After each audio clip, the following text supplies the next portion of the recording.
अब बात करते हैं छत्तीसगढ़ की राजधानी रायपुर का, जहां केंद्रीय मंत्री मीनाक्षी लेखी का बयान सामने आया है। आई न्यूज़ 24/7 पर मीनाक्षी लेखी ने कहा है कि मुझे भरोसा है छत्तीसगढ़ में भाजपा की सरकार बनेगी। मीनाक्षी लेखी ने कांग्रेस पर निशाना साधते हुए कहा कि चुनाव के पहले लोगों को गुमराह कर रही है कांग्रेस।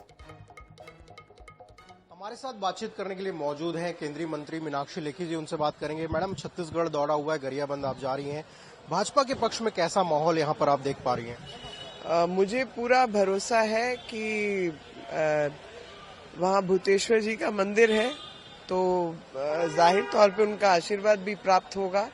और छत्तीसगढ़ के अंदर तो भाजपा के पक्ष में माहौल है, और कारण यही है कि जिस प्रकार की व्यवस्था राज्य में रही 5 साल में, तो सबको पता है कि अगर कोई भी कार्य करवाना है और जो भी विकास के कार्य हुए हैं और या फिर विरासत को बचाने के कार्य हुए हैं, वो सब भाजपा ने ही किए हैं।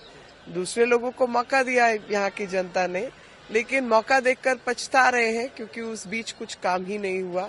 और इस बार पूरा का पूरा माहौल भाजपा के पक्ष में खड़ा है। चुनाव जैसे जैसे नजदीक आ रहे हैं मैम, वो सीएम भूपेश बघेल जो है वो घोषणाएं कर रहे हैं। कर्ज माफी की घोषणा उन्होंने की है, जिसकी बदौलत 2018 में उन्होंने सरकार बनाई थी। इस बार फिर से घोषणा कर दी गई, कैसे देखते हैं इसको? देखिए, मुझे लगता है कि जनता बहुत समझदार है और जनता को पता है कि ये छोटे छोटे चीजों की बात करके लोगों को गुमराह एक आध बार किया जा सकता है, पर हर बार किया जाएगा ऐसा नहीं है।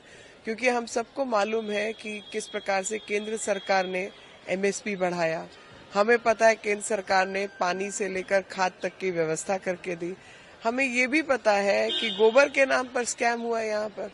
अब सब कुछ ही गुड़ गोबर कर दिया कि 2 रुपए का माल 10 रुपए में बेचना चालू कर दिया, और सब्सिडी के नाम पे जो पैसा है वो बटोरना चालू किया। उन तक लोगों को पैसा का लाभ मिला जिनके घर में गाय नहीं है। तो ये अव्यवस्था से जनता तो परेशान है और इस तरीके के स्कैम से भी परेशान है, और वो मालूम है कि छोटे मोटे चुनावी घोषणाओं से कुछ होने जाने वाला नहीं है, क्योंकि असलियत में जनता का ही एक जेब से माल निकाल के दूसरी जेब में डालने की अव्यवस्था पैदा करने का काम यहाँ की सरकार ने किया है। और जनता जागरूक हुई है। एक बार मौका देना था, वो दिया, लेकिन अंजाम भुगता कि लबरू डबरू का सरकार कब तक चलेगा। लगातार एक आरोप ये भी लगा रहे हैं कि छत्तीसगढ़ में भाजपा चुनाव लड़ रही है ईडी-आईटी, इस पर क्या कहेंगे? मुझे एक बात बताइए, पूरी जिंदगी हम लोगों ने कांग्रेस के स्कैम्स का विरोध किया। पूरी जिंदगी हमारे पूर्वजों ने इमरजेंसी जैसी स्थिति देखी, कई लोगों की हत्याएं हुई, बहुत कुछ गलत चीजें हुई और कई किस्म के केस चले, लेकिन हम कभी ईडी-आईटी से हम या हमारे पूर्वज नहीं डरे। कारण कि भाई कुछ है ही नहीं तो लेके क्या जाओगे। ईडी-आईटी का डर उसको होगा जिसने काला धन जमा किया या जिसने गैर कानूनी ढंग से लोगों का नुकसान करके अपने पास पैसा जमा किया। आप जैसे लोगों को, मेरे जैसे लोगों को, हमारे साधारण महिला मोर्चा की बहनों को ईडी-आईटी क्या करेगा? उसको पता कुछ निकलना ही नहीं। तो जिन्होंने पैसा जमा किया, चोरी चकारी की, उसको पुलिस का डर होना स्वाभाविक है। हम लोगों को पुलिस से डर लगता है, हम तो पुलिस के पास जाते हैं मदद मांगने के लिए कि भाई हमारी मदद करो, कहीं चोर वोर आके कुछ सामान, हमारा कानूनी सामान चोरी ना करके ले जाए।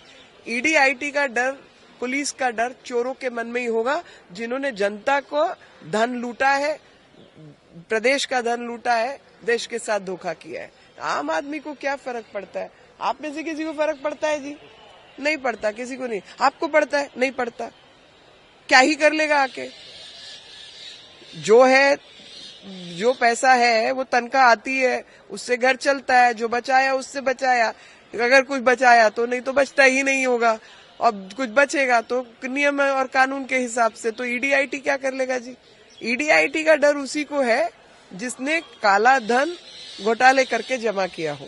बात करने के लिए धन्यवाद मैम। ये थी केंद्रीय मंत्री मीनाक्षी लेखी, जिन्होंने कई मुद्दों पर बेबाकी से बात की। उन्होंने साफ तौर पर कहा कि छत्तीसगढ़ में भाजपा के पक्ष में माहौल है। साथ ही उन्होंने कहा कि प्रदेश की कांग्रेस सरकार है, उन्होंने 5 सालों में जनता को ठगने का काम किया है। कैमरामैन मलकीत के साथ स्वप्निल गोरखेड़े, आई न्यूज़ रायपुर।